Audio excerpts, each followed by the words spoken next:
کن کو ملے گا اور کن کو نہیں ملے گا، اس ترتیب سے ہم دیکھیں گے ان وجوہی ترجیح میں، اور پھر ان وجوہی ترجیح سے ہم ترجیح دیں گے۔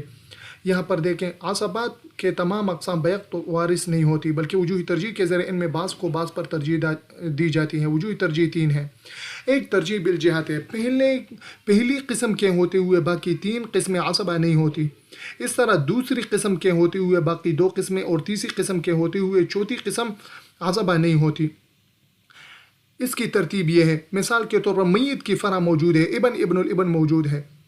ابن بیٹا یا بیٹے کا بیٹا پوتا یہ موجود ہے، تو اب جد باپ دادا یا اخ عینی اخ علی یعنی حقیقی بھائی، اس طرح باپ شریک بھائی یا حقیقی چچا باپ شریک چچا ان کے بیٹے، یہ تینوں جو جہات ہیں یہ عصبہ نہیں بنیں گی۔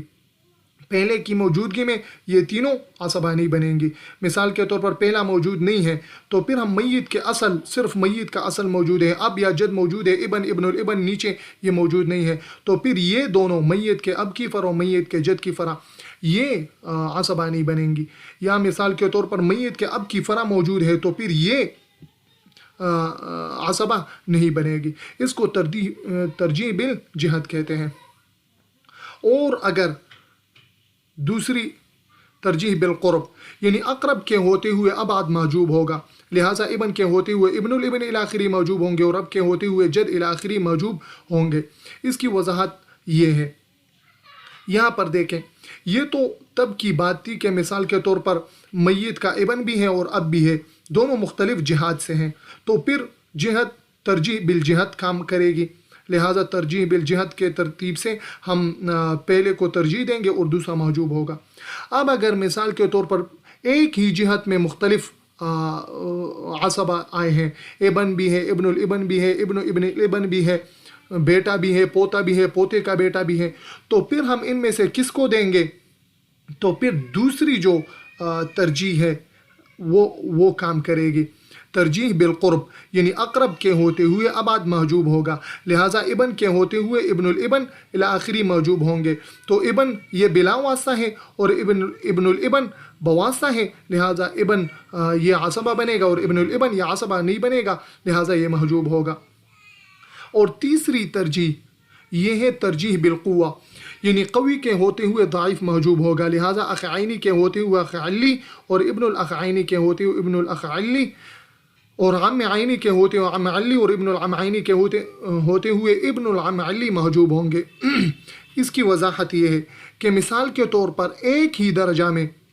پہلی جہت ترجیح بالجہت تو یہ تھی کہ میت کی مختلف جہات سے عصبہ آ جائے، ابن بھی ہے اب بھی ہے، تو پھر ہم ابن کو ترجیح دیں گے، اس لیے کہ ترجیح بالجہت ہے۔ دوسری ترجیح بالقرب ہے، ترجیح بالقرب یہ ہے کہ ایک ہی جہت سے مثال کے ابن بھی ہے اور ابن الابن بھی ہے مختلف آ جائیں، تو پھر جو اقرب ہوگا وہی عصبہ بنے گا اور دوسرا یہ عصبہ نہیں بنے گا۔ تیسری جو ترجیح ہے وہ یہ ہے کہ ترجیح بالقوہ یعنی قوی کے ہوتے ہوئے ضعیف یہ محجوب ہوگا۔ اس کا مطلب یہ ہے کہ اخ عینی اخ علی یہ دونوں آ جائیں تو یہ ایک ہی درجہ میں ہے، ایک ہی جہت میں ہے، اور اگر ہم دیکھیں تو اس میں اقرب اور ابعد کی بات بھی نہیں ہے، اس لیے کہ یہ بھی میت کی طرف نسبت کرنے میں ایک ہی واسطہ ہے اور اس میں بھی ایک ہی واسطہ ہے، لہٰذا ہم یہ دوسری جو ترجیح ہے وہ بھی یہاں پر استعمال نہیں کر سکتے۔ لہٰذا تیسری ترجیح ہم یہاں پر دیکھیں گے کہ یہ اخ عینی ہے۔ اخ عینی مطلب میت کا حقیقی بھائی ہے، یعنی باپ اور ماں دونوں میں میت کے ساتھ شریک ہے، اور اخ علی جو ہے یہ باپ شریک بھائی ہے، تو لہٰذا یہاں پر ماں اور باپ دونوں طرف سے یہ ان کا بھائی ہے، یہ قوی ہے، اور یہ اخ علی صرف باپ کی طرف سے ہے، یعنی ماں ان کی جدا ہے، باپ صرف ایک ہے، باپ ایک ہے اور ماں جدا ہے۔ ماں جدا ہونے کا مطلب یہ ہے کہ زید یہ زینب سے پیدا ہوا ہے، یہ زید ہے، ان کی ماں زینب ہے اور ان کی ماں یہ عائشہ ہے، اور باپ ان دونوں کا زید ہے، لہٰذا دونوں تو باپ میں شریک ہیں۔ مثال کے طور پر یہ اخ علی میت اور یہ اخ علی یہ دونوں باپ میں شریک ہے لیکن ماں میں شریک نہیں ہے، لہٰذا یہ اخ عینی سے درجہ میں کمزور ہے۔ تو لہٰذا اگر اس طرح اخ عینی اور اخ علی آ جائے تو پھر ہم اخ عینی کو ترجیح دیں گے اور اخ علی یہ محجوب ہوگا۔ اسی ترتیب سے ابن الاخ عینی اور ابن الاخ علی آ جائے تو ابن الاخ عینی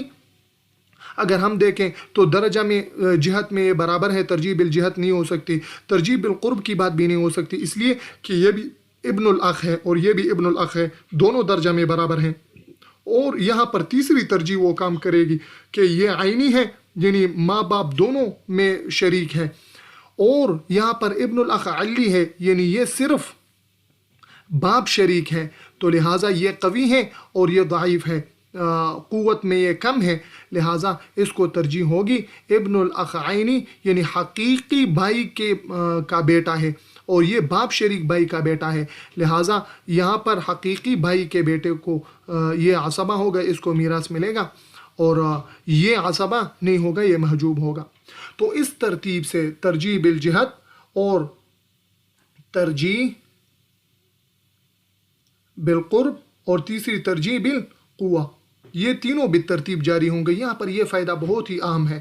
یہ فائدہ آپ ملاحظہ فرمائیں، ان تینوں وجوہ کو اعلیٰ ترتیب جاری کیا جاتا ہے، لہٰذا اگر ان میں تعارض ہو جائے تو مقدم کو مؤخر پر ترجیح ہوگی، چنانچہ اول و ثانی یا اول و ثالث کے تعارض میں اول کو اور ثانی و ثالث کے تعارض میں ثانی کو ترجیح ہوگی۔ مثال کے طور پر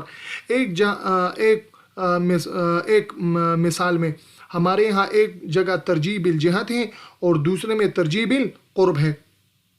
تو ہم ترجیح بالجہت کو ترجیح دیں گے۔ ترجیح بالجہت چونکہ یہ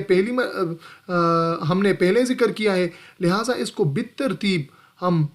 استعمال کریں گے، تو ترجیح بالجہت کو ترجیح ہوگی، اور اگر مثال کے طور پر ترجیح بالقرب اور ترجیح بالقوہ میں تعارض آ جائے تو پھر ہم ترجیح بالقرب کو ترجیح دیں گے، اور اگر ترجیح بالقوہ اور ترجیح بالجہت یعنی پہلے والے میں اگر تعارض آ جائے تو پھر ہم پہلے والے کو ترجیح دیں گے۔ یہ تینوں چیزیں انشاءاللہ ہم امثلہ میں ترتیب سے بیان کریں گے، لہٰذا یہاں پر تھیوریٹیکل آپ ذہن میں رکھیں کہ اس ترتیب سے اب ترجیح کیسے ہوگی اور کس ترتیب سے ہوگی، انشاءاللہ وہ امثلہ میں ہم ذکر کرتے ہیں۔ ان کا حکم کیا ہے؟ تو حکم ہم نے پہلے بھی بیان کیا، حکم اگر ذوی الفروض موجود نہ ہو تو عصبہ کل مال لیں گے، اور اگر موجود ہو تو ان کو حصص دینے کے بعد جو بچے وہ عصبہ کو ملے گا۔ اور تقسیم کس طرح ہوگی؟ تو اگر عصبہ بنفسی اکیلے ہوں تو طریقہ ان میں برابر تقسیم ہوگا۔ مثال کے طور پر دو ابن ہیں، دو بیٹے ہیں، تو ان میں برابر کی تقسیم ہوگی، آدھا ایک بیٹا لے گا، آدھا دوسرا بیٹا۔ اور اگر ان کے ساتھ عصبہ بغیری ہی بھی ہوں، عصبہ بغیری ہی کا مطلب یہ ہے کہ ان کے ساتھ بیٹی بھی ہو، مثال کے طور پر عصبہ بغیری اور عصبہ ما غیری کی مثالیں اور وضاحت ہم نے یہاں پر کی ہے، تو پھر للذکر مثل حظ الانثیین کا قانون جاری ہو کر مرد کو عورت سے دگنا حصہ ملے گا، اور اس کی وضاحت ہم نے پچھلے دروس میں کی ہے۔ عصبہ بغیری ہی کس کو کہتے ہیں؟ عصبہ بغیری ہی وہ مؤنث ہے جو اپنے بھائی کے ساتھ مل کر عصبہ بنتی ہے، اور یہ کل 4 ہیں: بنت الابن، اخت عینی اور اخت علی، یعنی بیٹی اور بیٹے کی بیٹی یعنی پوتی، اور حقیقی بہن، اور اس طرح باپ شریک بہن، یہ چاروں یہ بیٹی ہے تو بیٹی بیٹے کے ساتھ عصبہ بنتی ہے۔ بنت الابن ہے تو بنت الابن ابن الابن یعنی پوتی پوتے کے ساتھ یہ عصبہ بنتی ہے، اگرچہ یہ مذکر نہیں ہے لیکن مذکر کے ساتھ یہ عصبہ بنتی ہے۔ اخت عینی یہ اخ عینی کے ساتھ عصبہ بنتی ہے، اور اخت علی یہ اخ علی کے ساتھ عصبہ بنتی ہے۔ اور عصبہ ما غیری، عصبہ ما غیری وہ عورت ہے جو فرع مؤنث کی وجہ سے عصبہ بنتی ہے،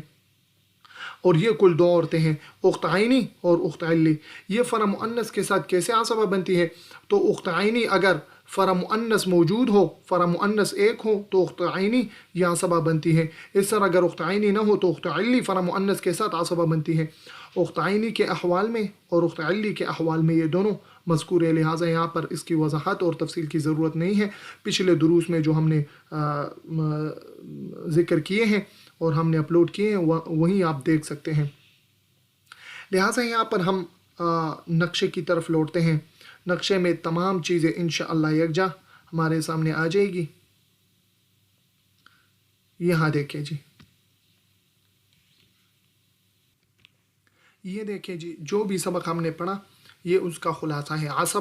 عصبہ 2 قسم کے ہیں، نسبی اور سببی۔ پھر ہم نسبی 3 قسم پر ہیں: عصبہ بنفسی، عصبہ بغیری اور عصبہ